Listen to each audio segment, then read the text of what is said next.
예.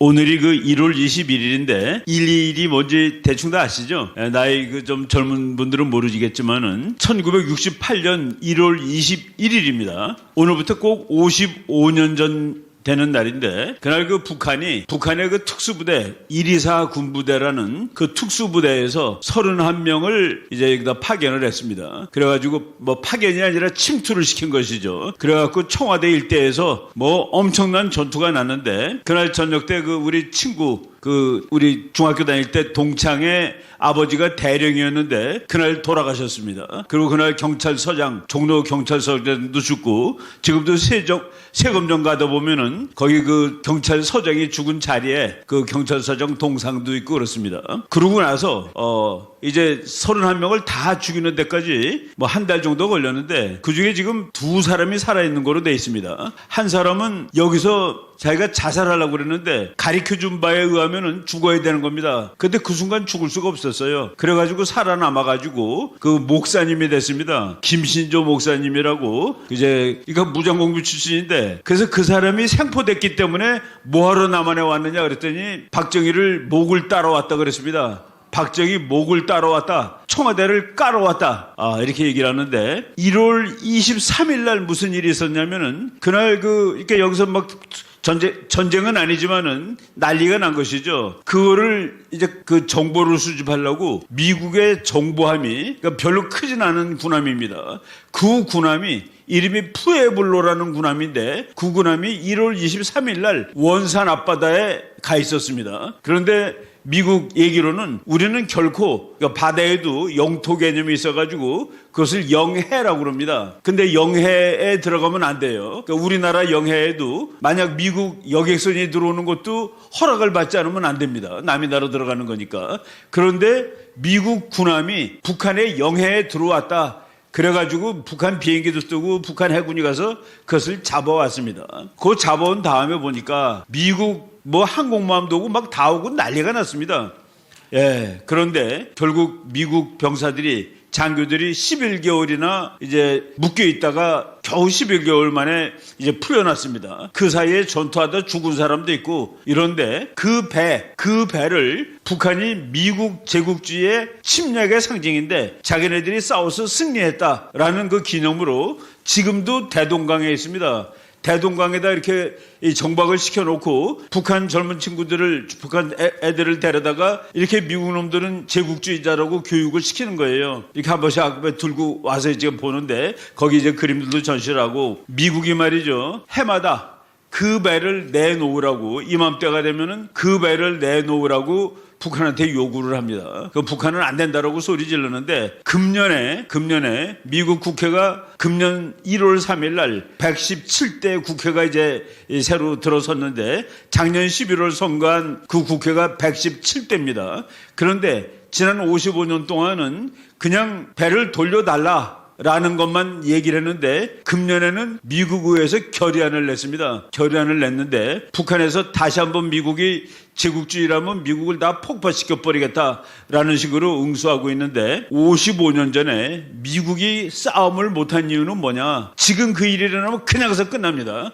오늘 그 일이 일어나면 내일 북한 없어져요. 근데 그 55년 전에는 소련이라는 막강한 나라가 뒤에서 북한을 버텨주는 겁니다. 미국이 어쩔 수가 없었어요. 미국이 소련을 무너뜨린 것이 1990년인데 미국이 소련을 무너뜨린 다음에 그때 이라크에 가서 전쟁하는 거 보세요. 그냥 쓸어버립니다. 90년 이후에는 소련이라는 미국에 맞짱 뜰 수 있는 나라가 없어진 세월이 되었다.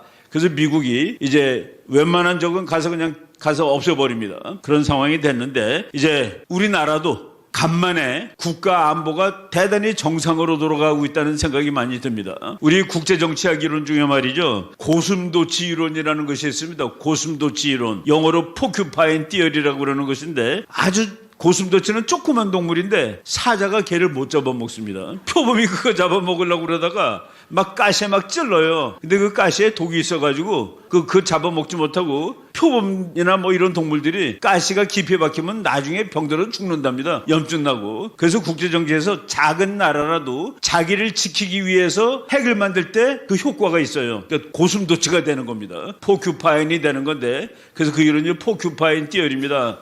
북한은 아마도 자기가 고슴도치가 되고 싶어서 핵을 만드는 것이 아닙니다. 북한은 남한을 자기가 가져가기 위해서 만드는 거예요. 그래서 고슴도치 이론이 북한에는 적용되지 않습니다. 북한은 조금 더 만들면은 미국한테 얻어쳐서 죽게 돼 있는 겁니다. 맞아 죽게 돼 있고, 그리고 북한이 핵을 만드는데 북한이 핵을 가장 못 만들게 할 수 있는 나라는 중공입니다. 근데 중공이 지금 북한 핵은 뭐 미국하고 싸울 것이지 우리랑은 관계 없어라고 하고 아직까지 있는데, 지금 우리 학자들이 우리도 만든다고 얘기를 해야 된다라고 오랫동안 얘기를 했습니다. 우리 목사님도 얘기를 하고. 그런데 처음으로 우리나라 대통령 중에서 처음으로 우리가 갖겠다라는 말을 지금 윤석열 대통령이 한 겁니다. 그러니까 미국이 깜짝 놀라가지고 그거 가지면 안 돼 라고 얘기를 하는데, 맞아, 우리도 국제법을 어기는 것은 별로야, 국제법을 지키는 게 좋지. 그랬더니 미국이 자기 핵을 다시 갖다 놓겠다라는 식으로 얘기를 해야 된다라고 지금 미국 연구소에서 말들이 나오고 있습니다. 우리가 한번 세게 나가니까 미국도 한국말을 들어주는 것이고, 그래 우리 만들지 않을게 라고 하는 겁니다. 그래서 이제 국제정치도 그렇게 평화를 얘기하면 평화가 없어집니다. 전쟁을 얘기하면 평화가 오는 거예요.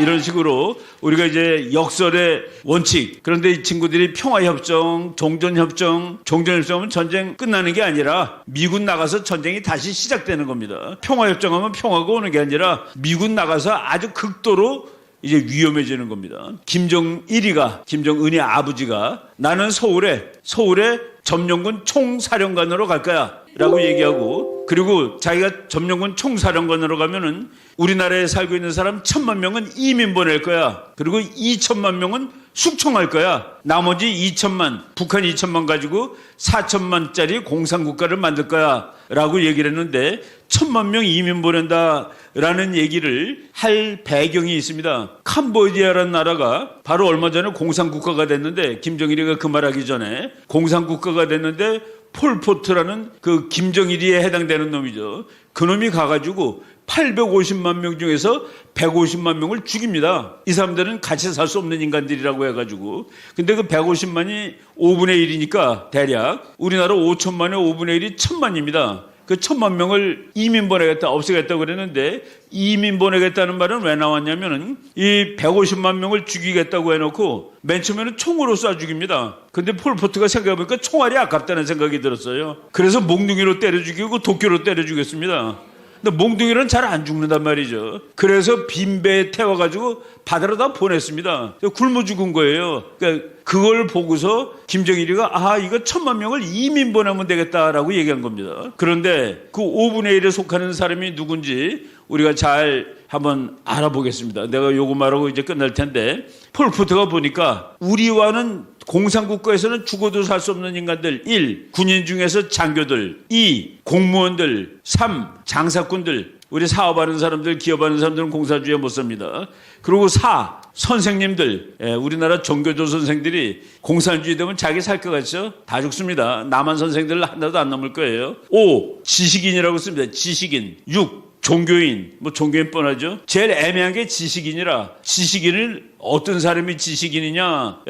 캄보디아는 학벌이 낮아요, 우리나라보다. 대학교 문턱에 갔던 모든 사람을 지식인으로 쳤습니다. 대학에 문턱에 갔던 사람들. 그리고 그다음에 이렇게 숫자가 별로 안 돼. 안경 낀 모든 사람들. 너네 책보다 눈 나빠진 놈들이야. 안경 낀 모든 사람들. 그리고 그 다음에는 손 내놔봐. 너 손이 너무 하얘. 그걸 다 죽였습니다. 여러분 몇 개 속합니까? 여러분 몇 개 속해요? 일단 교회 다니니까 종교인에 속합니다. 공부 좀 한 사람 지식인 되죠? 살 수 없어요. 우리가 이 나라를 통일하고 북한 사람들을 구해줘야 됩니다. 북한 137cm면 군대 갑니다. 137이 넘으면 군대를 가요. 137은 대한민국 초등학교 4학년 학생, 남학생 평균 키입니다. 이런 나라 우리가 빨리 해방하고 자유통일을 이룩해서 이들을, 우리 민족을, 동족을 다 구해야 됩니다. 통일이라는 것이 그냥 정치적인 개념이 아니라 이제 도덕이에요, 도덕. 우리 동족, 우리 민족을 살려줘야 된다는 그 일이 되는 것이죠. 그러기 위한 단계, 우리 아까 이계성 선생님이 정확히 그 단계를 말씀하셨는데, 자유통일 가기 직전 단계가 우리나라 국회에서 200명의 진영의 자유민주주의 투사들을 국회로 보내야 되는 겁니다. 우리 신혜식 최고위원 될 사람, 우리 주옥순 의원 이런 분들이 국회 가서 잘 싸워주면은 통일이 되는데 와라 그런 분들이 200명 중에 이제 우리 대표가 되기를 바라고 여러분 구정 우리 구정은 세지 않지만은 기독인들은 그래도 떡국 드시고 가족들하고 좋은 시간 보냈으면 좋겠습니다. 그리고 웅천 스님이 아까 좀 슬퍼했는데 계획표 보니까 아마들 끝에는 다 코피가 다 날 것 같은 그런 계획표입니다. 네, 잘 다녀오겠습니다. 감사합니다. 네.